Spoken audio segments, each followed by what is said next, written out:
नमस्कार। आज के इस सत्र में शिक्षा में सूचना एवं संप्रेषण प्रौद्योगिकी का महत्व, importance of ICT in education, इस विषय पर चर्चा करेंगे। इस विषय को समझने का प्रयास करेंगे। अगर हम देखें तो आज का जो हमारा सामान्य जीवन है, दैनिक जीवन है, वह आईसीटी के बिना चलता नहीं है। हमारे जीवन का यह एक अभिन्न अंग बन गया है। हमारे लिए चाहे वो टीवी हो या मोबाइल, इसके बिना कोई भी दिन नहीं गुजरता है। इससे हमें समझ में आता है कि आईसीटी का कितना इम्पोर्टेंस है। वैसे भी देखें तो आज के समय में जो बिज़नेसेस चल रहे हैं, पूरे दुनिया में जो व्यापार चल रहे हैं, वह आईसीटी पर डिपेंड करता है। जो उद्योग धंधे चल रहे हैं, वह भी आईसीटी पर डिपेंड करता है। इंश्योरेंस या बैंकिंग हो, आईसीटी पर ही सारी चीज़ें संचालित हैं। हम लोग जानते हैं कि अगर हमें बैंक से पैसा चाहिए या हमें किसी व्यक्ति से पैसा चाहिए, तो हमें बहुत आसानी से एटीएम के थ्रू या अन्य माध्यम से मिल जाता है। किसी को पेमेंट करना है, हम चंद सेकंड्स में दूसरे को पेमेंट कर देते हैं एटीएम के थ्रू या ऑनलाइन के बैंकिंग के थ्रू या डिफरेंट ऐप्स के थ्रू। इसी प्रकार से agriculture, medicine, transport, postal department, telecommunications, service organisations, administration, विभिन्न प्रकार के जो संस्थाएँ हैं, वह आईसीटी के द्वारा संचालित हैं। आईसीटी के द्वारा उनमें क्रांतिकारी परिवर्तन हुए हैं, क्रांति आ चुकी है, जिससे हमारा काम बहुत आसान हो गया है, एफिशिएंट हो गया है, एक्यूरेट हो गया है और हम हर समय परिचित हैं। हम हर समय हमें पता है कि क्या हो रहा है और क्या हो सकता है। आज हमारे बैंक में कितना पैसा किसी ने डाला या कितना पैसा आया, हम चंद सेकंड्स में पता कर सकते हैं कि हमारे बैंक में कितने पैसे किन लोगों ने डाले और अभी हमारे अकाउंट में कितना है। इसी प्रकार से कोई सामान हमें खरीदना है तो घर बैठे आईसीटी के थ्रू हम दुनिया भर से कोई भी सामान खरीद सकते हैं और कुछ समय में हमारे घर में वो सामान पहुंच जाता है। और इस प्रकार से देखें तो बहुत सारे क्रांतियां हो चुकी हैं आईसीटी के थ्रू। अब हम लोग देखें कि शिक्षा में इसका क्या महत्व है और इस संदर्भ में हम लोग जो शिक्षा से जुड़े हुए पर्सनल हैं, जो कर्मी हैं या जो स्टेक होल्डर्स हैं, पर्णधारी हैं, उनके बारे में उसके लिहाज से हम लोग इसकी चर्चा करेंगे कि क्या इम्पोर्टेंस है एजुकेशन में आईसीटी का। सबसे पहले स्टूडेंट्स के लिए यह बहुत ही इम्पोर्टेंट है, क्योंकि स्टूडेंट्स आज शिक्षक के मुंह की ओर केवल देखता नहीं रहता है ज्ञान के लिए, या केवल पुस्तकालय या पुस्तकों तक ही सीमित नहीं है ज्ञान प्राप्त करने के लिए, बल्कि आईसीटी के इस क्रांति की वजह से छात्र कहीं भी, कभी भी, किसी भी स्रोत से ज्ञान ले सकते हैं और आईसीटी के थ्रू उनका लर्निंग, उनका सीखना, अधिगम बहुत आसान हो गया है और विभिन्न प्रकार के छात्र, विभिन्न प्रकृति के छात्र अपने ढंग से सीखने के लिए स्वतंत्र भी हैं और सक्षम भी हैं। तो छात्रों के लिए क्रांतिकारी परिवर्तन है, क्रांतिकारी योगदान है आईसीटी का, जिसमें वे सीख सकते हैं बहुत सारी चीज़ें। और यह स्कूली छात्रों के लिए भी है और स्कूल से बाहर किसी भी सीखने वाले के लिए आईसीटी का बहुत महत्वपूर्ण उपयोग है और इम्पोर्टेंस है। अध्यापकों के दृष्टिकोण से देखें तो के तैयार होना पड़ता है अध्यापक को पढ़ाने के लिए, और उस तैयारी में अध्यापक के सामने आज बहुत सारी चीज़ें उपलब्ध हैं। जैसे अगर पहले के समय में देखें तो अध्यापक के लिए यह ज़रूरी था कि उनके पास संदर्भ सामग्री हो, पुस्तकें हों, जर्नल्स हों, तब वह ऑथेंटिक वे में नया-नया ज्ञान प्राप्त करके बच्चों को पढ़ा सकते थे। लेकिन आज यह अपने मोबाइल में, अपने लैपटॉप में ऐसे ज्ञान तुरंत प्राप्त कर सकते हैं। उनके हाथ में थिसारस है, उनके हाथ में एक तरह से लाइब्रेरी ही है, डिक्शनरी है और विभिन्न प्रकार के जर्नल्स उनके हाथ में हैं, विभिन्न प्रकार की पत्रिकाएँ हैं, न्यूज़पेपर्स हैं, पुस्तकें हैं, नए शोध हैं और अध्यापक वहाँ से सीख करके, वहाँ से नए ज्ञान प्राप्त करके छात्रों को बता सकते हैं। इसके अलावा अध्यापक अपने ऑडियो विजुअल एड्स, सहायक सामग्री, रिसोर्सेज इंटरनेट से प्राप्त कर सकते हैं और उसका उपयोग अपने अध्यापन में कर सकते हैं। और पुनः जब अध्यापन करने जाएँगे तो विभिन्न प्रकार के उपकरण हैं आईसीटी का, जिसका उपयोग करके वे बेहतर अध्यापन कर सकते हैं। जैसे कि स्मार्ट बोर्ड या एलसीडी प्रोजेक्टर या इस प्रकार से जो वीडियोज़ हैं उसका उपयोग वे कर सकते हैं। और इतना ही नहीं, ब्लेंडेड लर्निंग के थ्रू वे अध्यापन को और अच्छा कर सकते हैं, मूल्यांकन को और अच्छा कर सकते हैं, स्टूडेंट्स के प्रोग्रेस को और अच्छे से मॉनिटर कर सकते हैं और छात्रों के जो विकास कितना हुआ और कितना होना है, इसके एक आकलन कर सकते हैं। और इस प्रकार से अध्यापकों के लिए वरदान है आईसीटी, जहाँ पर वे बेहतर अध्यापन कर सकते हैं, मूल्यांकन कर सकते हैं, बच्चों को गाइड कर सकते हैं। जो काउंसलर्स होते हैं, परामर्शदाता होते हैं, चाहे विद्यालय में हो या विद्यालय से बाहर, उनको परामर्शदाता के जो हैं, उनको अपने क्लाइंट के साथ, अपने जो छात्र हैं, उनके साथ संपर्क में रहना होता है, विभिन्न प्रकार की सूचनाएँ इकट्ठा करनी पड़ती है और आईसीटी के थ्रू ये काम वे कर सकते हैं और केवल इकट्ठा नहीं कर सकते हैं, बल्कि उसको वे संजो करके रख सकते हैं, रिकॉर्ड रख सकते हैं और विभिन्न प्रकार के जो उपकरण हैं, जिसके द्वारा वह वे अपने छात्रों के या अपने क्लाइंट्स के जो मनोवैज्ञानिक पहलू हैं, उसका वे निरीक्षण कर सकते हैं, उसका वे मेजरमेंट कर सकते हैं, चाहे बुद्धि हो, चाहे उनका समायोजन हो या उनकी स्पेशल एबिलिटीज़ हों, उनका एप्टीट्यूड हो, इस प्रकार की चीज़ों का वे अपने इलेक्ट्रॉनिक माध्यम से, अपने आईसीटी के थ्रू ज़्यादा बेहतर तरीके से आकलन कर सकते हैं और उन आकलनों के द्वारा वे परामर्श दे सकते हैं, फ़ॉलो अप कर सकते हैं अपने क्लाइंट को और क्लाइंट बीच-बीच में जब-जब उसको ज़रूरत पड़े अपने काउंसलर से संपर्क करके और काउंसलर भी क्लाइंट से संपर्क करके उनको लगातार सतत कंटिन्यूअस परामर्श दे सकते हैं और उनके जीवन को बेहतर कर सकते हैं। चाहे ये काउंसलिंग फैमिली से रिलेटेड हो, एडजस्टमेंट से रिलेटेड हो, जॉब से रिलेटेड हो या फिर किसी जॉब में जाने की तैयारी से संबंधित हो। तो विभिन्न प्रकार के काउंसलिंग कर सकते हैं आईसीटी के माध्यम से ज़्यादा बेहतर तरीके से। जो एजुकेशनल एडमिनिस्ट्रेटर्स होते हैं, प्रशासक होते हैं, उनके लिए आज बहुत आसान हो गया है कि विभिन्न प्रकार की जो सूचनाएँ उनको चाहिए, जो एक्सेस चाहिए कि कहाँ क्या हो रहा है, किस डिपार्टमेंट में क्या हो रहा है, कौन व्यक्ति क्या कर रहा है, किसने क्या अपने कार्य को अंजाम दिया, कहाँ तक किया, क्या बाकी रह गया, क्या कमियाँ रह गईं और क्या करना शेष है। ये इन सभी प्रकार की सूचनाएँ वे एक क्लिक से प्राप्त कर सकते हैं अपने स्पेशल ऐप्स के थ्रू, अपने स्पेशल जो सॉफ्टवेयर्स हैं उसके थ्रू वे पूरे ऑर्गेनाइजेशन से कनेक्टेड रह सकते हैं। उनके पास सूचनाएँ लगातार आ सकती हैं, जा सकती हैं और इस प्रकार से वे बेहतर एडमिनिस्ट्रेशन कर सकते हैं, अपने ऑर्डर्स दे सकते हैं, उसकी मॉनिटरिंग कर सकते हैं और विभिन्न प्रकार के जो चैनल्स हैं कम्युनिकेशन के वे ओपन हो सकते हैं और विदिन सेकेंड्स उनके पास कोई भी आवश्यक सूचना मिल सकती है और उस पर निर्णय करके वे डिसीजन ले सकते हैं और इसी प्रकार से प्लानिंग भी वो कर सकते हैं, विभिन्न प्रकार की जो प्लानिंग की ज़रूरत है वे कर सकते हैं और यह काम एक एक अध्यापक के साथ-साथ एक प्रिंसिपल कर सकता है, एक प्रधानाचार्य कर सकता है, प्राचार्य कर सकता है, वीसी कर सकते हैं, डिस्ट्रिक्ट एजुकेशन ऑफिसर कर सकते हैं, स्टेट लेवल के एजुकेशन ऑफिसर्स कर सकते हैं, नेशनल लेवल के एजुकेशनल ऑफिसर्स ये काम कर सकते हैं और इस प्रकार से सूचनाओं का आदान-प्रदान, जानकारियों का आदान-प्रदान, अपने ऑर्डर्स के फॉलो होने की गारंटी और इस प्रकार की बहुत सारी चीज़ें इस आईसीटी ने आसान बना दिया है और एफिशिएंट बना दिया है। एजुकेशनल रिसर्चर्स के लिए जो रिसर्चर्स हैं, जो यूनिवर्सिटीज़ में हैं या इवन जो स्कूल्स में है या जहाँ भी हैं, रिसर्चर्स के लिए आईसीटी वरदान साबित हुआ है और उन्हें बहुत एफिशिएंट बना दिया है। जिस क्षेत्र में वे रिसर्च कर रहे हैं, उसमें कौन-सी रिसर्च हो चुके हैं, उसके क्या उनके निहितार्थ हैं, उनके क्या फाइंडिंग्स हैं, ये सभी चीज़ें उनको एक क्लिक में बहुत आसानी से पूरी दुनिया से मिल जाती है, ताकि उनको कोई चीज़ दोबारा न करना पड़े और इस प्रकार से विभिन्न प्रकार के किन मॉडल्स के थ्रू, किन मेथड्स के थ्रू रिसर्च किए गए हैं, आंकड़े कैसे इकट्ठे किए गए हैं और हमें जो करना है वह किस प्रकार से करेंगे, किन हाइपोथेसिस पर वर्क हो चुके हैं, उनके क्या निष्कर्ष है और हमें किन हाइपोथेसिस में वर्क करना है, ये सभी चीज़ें बहुत आसान हो गई हैं। फिर जब डाटा कलेक्शन की बात आती है तो आईसीटी के थ्रू डाटा कलेक्शन ईज़ी हो गया है, लेकिन सबसे बड़ी बात है कि जब डाटा को हमें प्रोसेसिंग करना है, जब हमें उसका कोई निष्कर्ष निकालना है, उसका अर्थ निकालना है, तो आईसीटी के जो टूल्स हैं, फॉर एग्ज़ाम्पल एक्सेल या और भी स्पेशल टूल्स हैं, स्पेशल ऐप्स हैं, उसका प्रयोग करके हम आसानी से डाटा को मैनिपुलेट करते हैं, डाटा पर हम वर्क करते हैं, प्रोसेसिंग करते हैं और रिज़ल्ट तक पहुँचने में आसानी हो जाती है और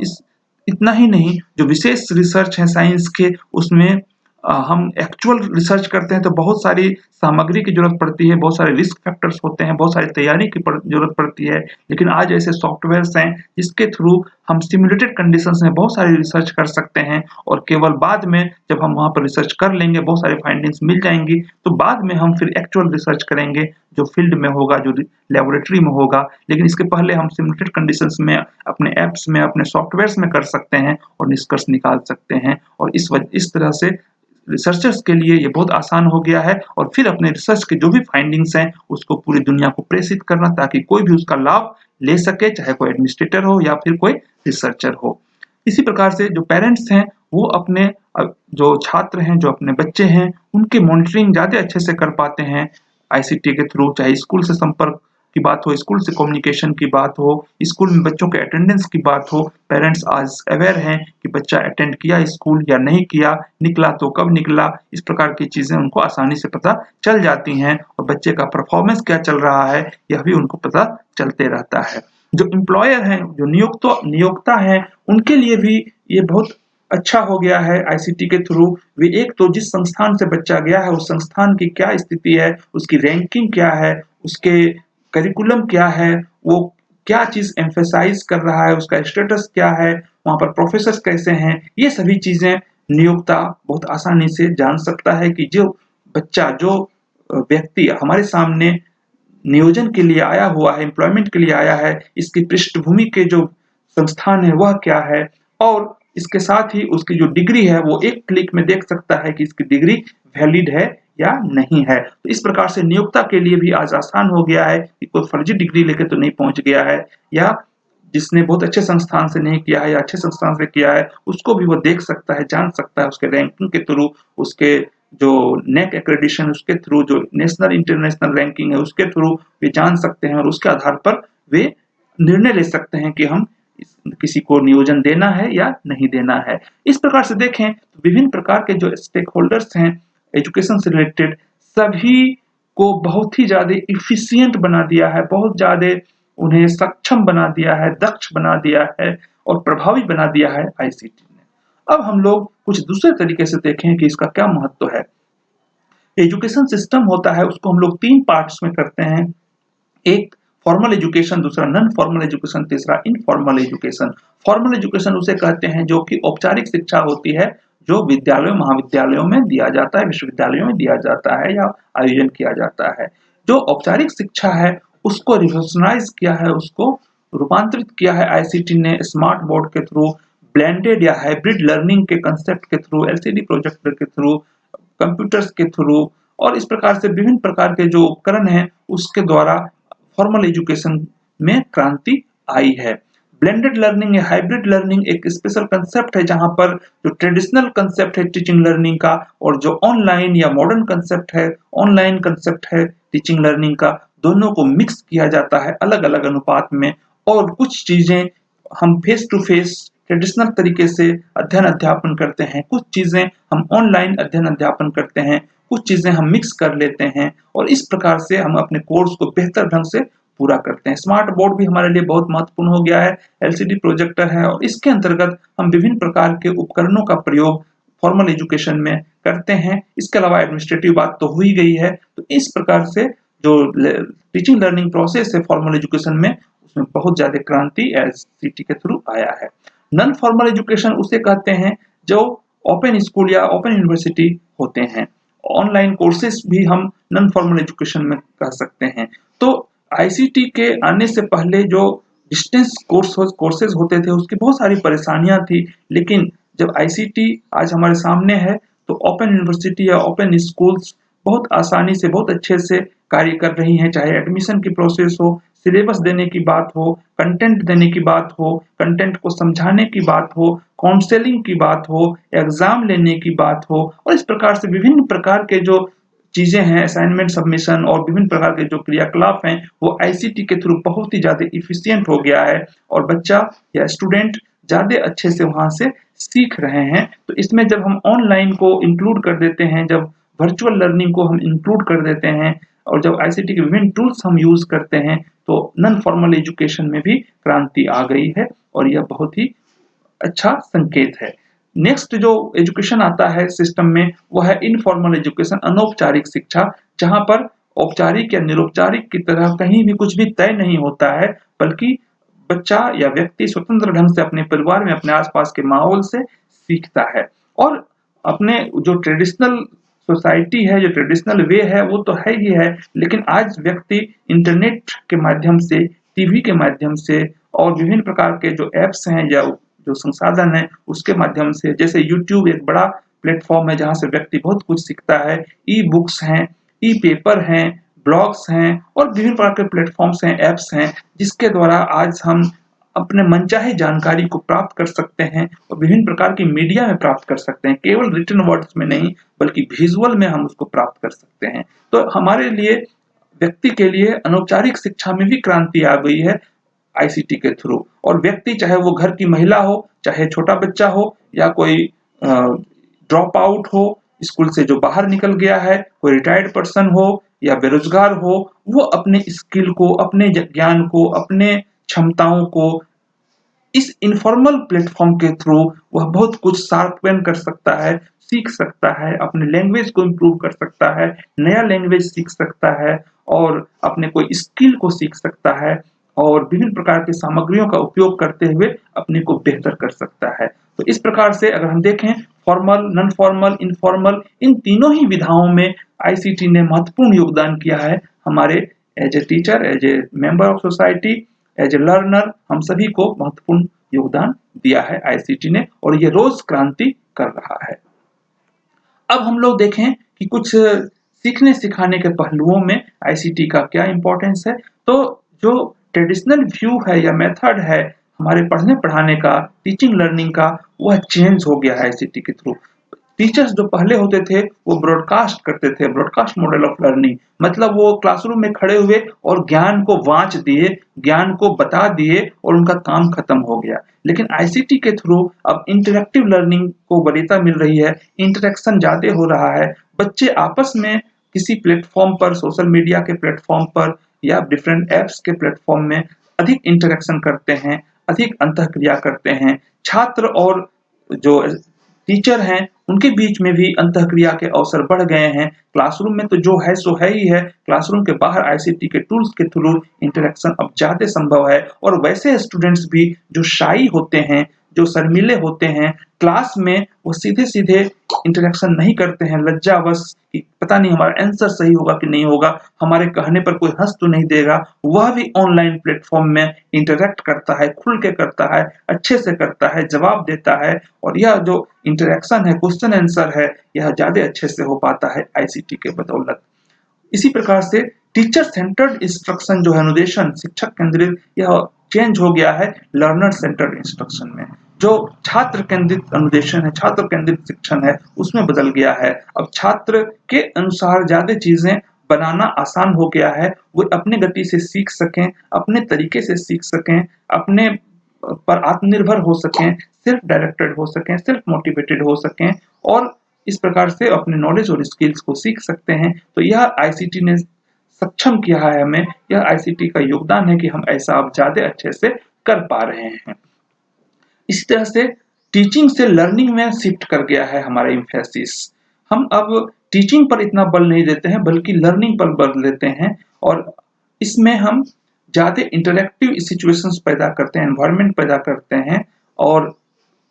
लर्नर्स और टीचर्स दोनों के लिए ही एक बेहतर स्थिति बन जाती है सीखने की। तो अब हमारा जो टीचिंग है कि हमें टीचिंग करना है, बेहतर टीचिंग करना है, उसके बजाय स्टूडेंट्स की लर्निंग कैसे होगी, हम कौन-कौन सी विधाओं का प्रयोग करेंगे, हम किन-किन प्रकार के टीचिंग एड्स का प्रयोग करेंगे। अगर कोई कोई बच्चा हियरिंग में ज्यादा ध्यान रखता है तो उसके लिए हियरिंग मटेरियल ज्यादा अच्छे से दें, कोई विजुअल में ज्यादा ध्यान करता है, सीखता है, तो विजुअल मटेरियल हम ज्यादा उसको दें और ये कॉम्बिनेशन हम कर सकते हैं आईसीटी के थ्रू। ट्रेडिशनल में ये हमारे लिए बहुत मुश्किल काम था लेकिन इसमें अब हमारा ईजी हो गया है, तो हमारा लर्निंग पर एम्फेसिस हो गया है टीचिंग से शिफ्ट होकर के। इंडिविजुअल लर्निंग का पहले एक ज्यादा बोलबाला था लेकिन अब आईसीटी के थ्रू कोऑपरेटिव लर्निंग का हमारे पास अवसर आ गया है कि बच्चे एक दूसरे से कोऑपरेट करते हुए, एक दूसरे से अंतःक्रिया करते हुए अब सीख सकते हैं और यह कोलैबोरेटिव लर्निंग होगा, कोऑपरेटिव लर्निंग होगा, सहयोगात्मक शिक्षण होगा, सहयोगात्मक अध्ययन होगा और इस प्रकार से अधिगम जो है वो बच्चे आपस में जब मिलकर करते हैं तो नए नॉलेज क्रिएट होते हैं, नए अर्थ ग्रहण करते हैं, नया अर्थ वो देते हैं और उनका लर्निंग ज्यादा बेहतर और समझदारी पूर्ण होता है, उनकी अंडरस्टैंडिंग ज्यादा अच्छी डेवलप हो जाती है। और यहाँ पर एक चीज और भी है कि आज का जो टीचर है वह नॉलेज ट्रांसमीटर, ज्ञान प्रदाता के जगह पर वह लर्निंग फैसिलिटेटर, वह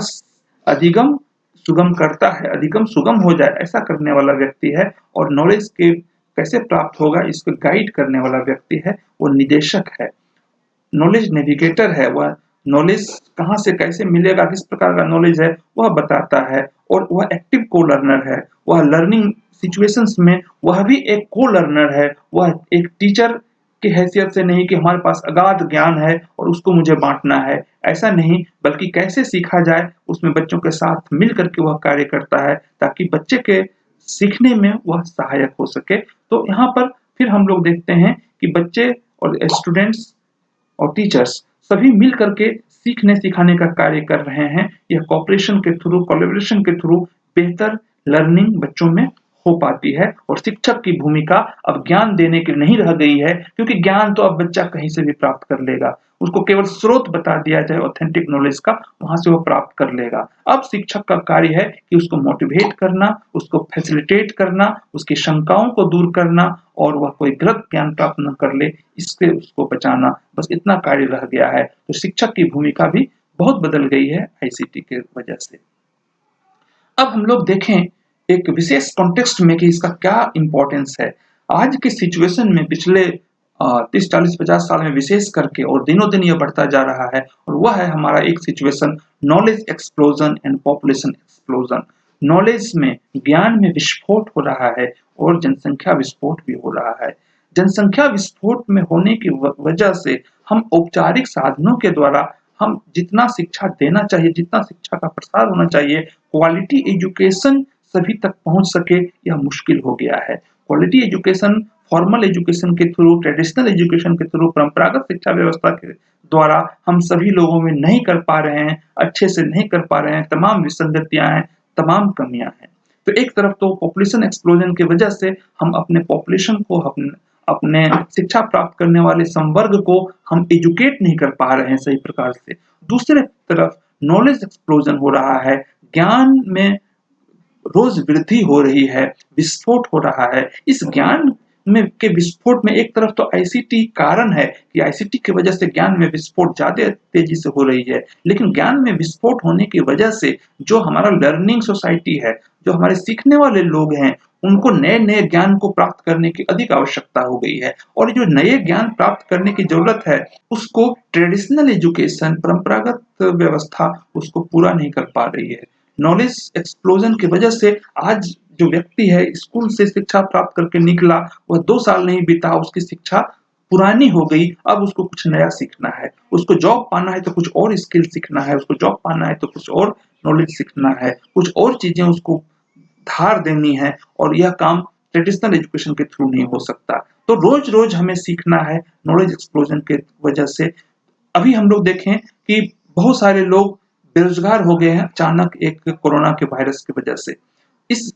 एपिडेमिक की वजह से लोग बेरोजगार हो गए, उनको अब नए प्रकार के काम सीखना है। नए प्रकार के जो पुराना कार्य कर रहे थे वहां से अब काम हट गया है, अब उनको नए तरीके से सीखना है। और नए तरीके से सीखना है तो यहाँ पर ट्रेडिशनल एजुकेशन के थ्रू हम उनको नहीं सिखा सकते। ये दोनों जो प्रॉब्लम है, पॉपुलेशन एक्सप्लोजन और नॉलेज एक्सप्लोजन, इसको आईसीटी बेहतर तरीके से दूर कर सकता है और कर रहा है। पॉपुलेशन एक्सप्लोजन में जिन पॉपुलेशन को हम अच्छे से शिक्षा नहीं दे पा रहे हैं, उनको टीवी के माध्यम से,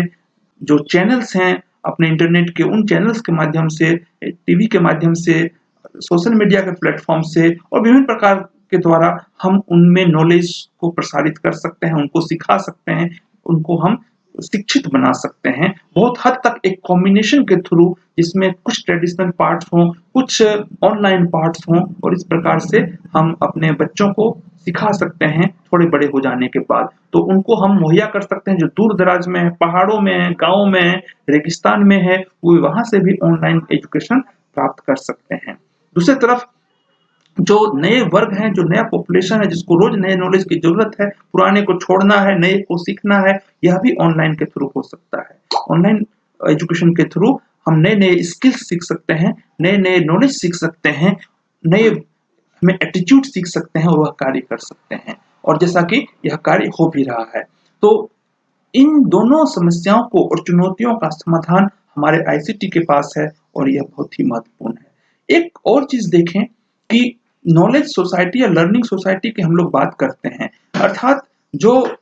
अब सोसाइटी है वह ऐसा नहीं है कि उम्र के 18 साल, 20 साल, 22 साल तक पढ़ाई की और उसके बाद ज़िंदगी उसी से निकल जाएगी। बल्कि आपको रोज़ नया सीखना है, नए ऐप्स सीखने हैं, नए मेथड सीखने हैं, नई चीज़ें सीखनी है, नया कार्य तरीका सीखना है। कल आप जो गए थे बैंक में जिस तरीके से कार्य हो रहा था, आप 6 महीने बाद जाते हैं वहाँ कार्य करने का तरीका बदल जाता है। आप किसी ऑर्गेनाइज़ेशन में जाते हैं जिस प्रकार से कार्य हो रहा था, थोड़े ही दिन बाद वहाँ पर कार्य करने का तरीका बदल जाता है। विभिन्न जगहों पर रोज़-रोज़ नए-नए परिवर्तन हो रहे हैं। उन परिवर्तनों को आत्मसात करना है, उसके अनुसार हमको जीना है और उसके अनुसार हमको सीखना है और यही है लर्निंग सोसाइटी जिसमें हमको भूलना भी है और सीखना भी है, छोड़ना भी है और पकड़ना भी है और रोज़ नई-नई चीज़ें सीखने के लिए हमको तैयार रहना है। तो लाइफ लॉन्ग लर्निंग के लिए और नॉलेज सोसाइटी के साथ एडजस्ट करने के लिए कि नॉलेज सोसाइटी में जो लर्निंग सोसाइटी है, जो इन्फॉर्मेशन सोसाइटी है, उस सोसाइटी के साथ एडजस्ट करने के लिए हम एज ए स्टूडेंट हम अगर उस स्किल्स को नहीं जानते हैं, आईसीटी स्किल्स हमारे पास नहीं है, हमारे पास सॉफ्ट स्किल्स नहीं है, तो उस सोसाइटी में हम एडजस्ट नहीं कर सकते हैं, वहाँ पर हम अपना व्यापार नहीं कर सकते हैं, वहाँ पर हम अपना कार्य नहीं कर सकते हैं और उस नॉलेज सोसाइटी में एडजस्ट होने के लिए, लीड करने के लिए हमें ये जो आईसीटी है वो हमें इक्विप करता है ताकि हम उसके साथ एडजस्ट कर सकें। तो नई चीज़ सीखने के लिए भी और सोसाइटी के साथ एडजस्ट करने के लिए भी आईसीटी बहुत ही महत्वपूर्ण भूमिका निभा रही है। इस प्रकार से अगर हम लोग देखें तो आईसीटी बहुत ही इम्पोर्टेंस रखता है एजुकेशन के लिए, शिक्षा में आईसीटी का बहुत ज़्यादा महत्व है और इसका प्रभाव रोज़ बढ़ता जा रहा है और इस कोरोना काल के बाद तो यह बात और भी स्पष्ट हो गई है कि आईसीटी का इम्पोर्टेंस बहुत ज़्यादा बढ़ गया है और जो टीचर्स हैं, अब आगे के ज़माने में वैसे टीचर्स नहीं होंगे जिनको आईसीटी स्किल्स नहीं होगी। आईसीटी स्किल्स तो होना ही पड़ेगा, प्रत्येक टीचर को सक्षम होना पड़ेगा, सीखने के लिए तत्पर होना पड़ेगा और वही आगे जब जॉब रिक्रूटमेंट होगा तो उनको वरीयता दी जाएगी, उन्हीं को सेलेक्ट किया जाएगा जिनमें आईसीटी स्किल्स होंगे। तो आईसीटी स्किल्स बहुत महत्वपूर्ण हो गया है सभी प्रकार के लोगों के लिए जो एजुकेशन से जुड़े हुए हैं और यह इम्पोर्टेंस हम लोग देख सकते हैं। इस इम्पोर्टेंस की चर्चा हम लोग और आगे करेंगे, रेलेवेंस ऑफ आईसीटी की जब हम बात करेंगे तो भिन्न प्रकार से फिर से हम लोग चर्चा करेंगे कि आईसीटी का क्या रेलेवेंस है। तो आज यहाँ पर इतना देखा, सुना, समझा, इसके लिए धन्यवाद। कोई भी क्वेरी हो आप क्वेरी कर सकते हैं कमेंट में जा करके और शेयर कर सकते हैं, कुछ अपना व्यू हो वह भी शेयर कर सकते हैं। धन्यवाद, नमस्कार।